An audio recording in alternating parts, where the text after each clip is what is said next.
2027 महाराष्ट्र नागरिकांसाठी महत्वाची माहिती आणि प्रगणकाची जी निवड झालेली आहे त्यांच्यासाठी देखील महत्वाची माहिती या ठिकाणी आलेली आहे ती कोणती या ठिकाणी आपण पाहूया।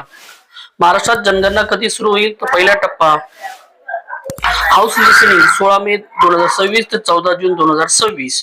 सेल्फ एन्युमरेशन म्हणजे नागरिकांनी स्वतः माहिती भरणे 1 मे 2026 पासून साधारणतः 15 दिवस आधी सुरू। दुसरा टप्पा लोकसंख्या गणना होणार आहे। बघा पहिला टप्पा आहे हाऊस लिसनिंग होणार आहे तर दुसरा टप्पा लोकसंख्या गणना होणार आहे फेब्रुवारी 2027 मध्ये। नागरिक स्वतः नोंदणी केव्हापासून करू शकतात तर नागरिक 1 मे 2026 पासून सेल्फ एन्युमरेशन करू शकतात। अधिकृत वेबसाईट ही जी वेबसाईट दिलेली आहे त्या वेबसाईटवर म्हणजे हे सर्व डिजिटल पद्धतीने होणार आहे त्या वेबसाईटवर आपल्याला नोंद करावी लागणार आहे। सेल्फ एन्युमरेशन करण्याच्या पायऱ्या म्हणजे स्वतः नागरिकांनी करायच्या पायऱ्या वेबसाईट उघडा, मोबाईल नंबर टाका, ओटीपी व्हेरीफाय करा, राज्य भाषा निवडा, मराठी उपलब्ध, घर व कुटुंबाची माहिती भरा, फायनल सबमिट केल्यावर SEID मिळेल। इन्युमरेटर आल्यावर SEID दाखवायचा। पहिल्या टप्प्यात विचारले जाणारे 33 प्रश्न महाराष्ट्रासाठी सुसूत्रता।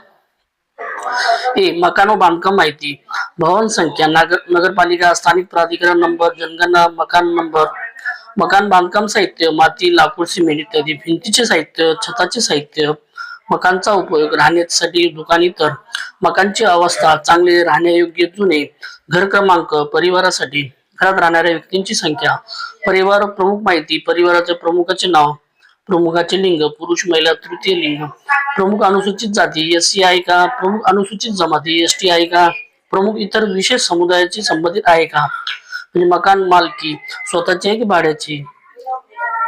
C सुविधा व संसाधने, घरातील खोल्यांची संख्या, विवाहित जोडप्यांची संख्या, पिण्याच्या पाण्याचा मुख्य स्रोत, पाणी घरात उपलब्ध आहे का, पाणी घरात उपलब्ध आहे का, प्रकाश, वीज केरोसिन, सौर ऊर्जा, शौचालय आहे का व प्रकार, सांडपाण्याची व्यवस्था, आंघोळीची सुविधा, स्वयंपाकघर LPG PNG आहे का, स्वयंपाकासाठी इंधन। D उपकरणे, रेडिओ ट्रान्झिस्टर आहे का, टेलिव्हिजन आहे का, इंटरनेट सुविधा आहे का, लॅपटॉप कॉम्प्युटर आहे का, मोबाईल स्मार्टफोन आहे का, वाहने, सायकल आहे का, दुचाकी स्कूटर मोटरसायकल आहे का, चार चाकी कार जीप व्हॅन आहे का।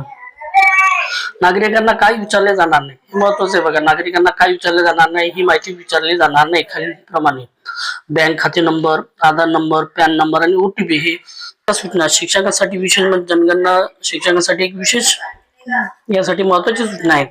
ही जनगणना पूर्णपणे डिजिटल होणार आहे। आपल्याला सर्वांना ही डिजिटल पद्धतीने म्हणजे मोबाईलवर करावी लागणार आहे।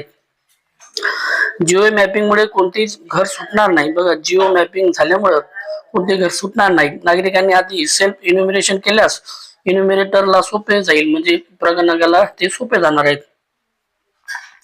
अशाच प्रकारचे व्हिडिओ आवडल्यास व्हिडिओ लाईक शेअर आणि सबस्क्राईब करायला विसरू नका। थँक्यू।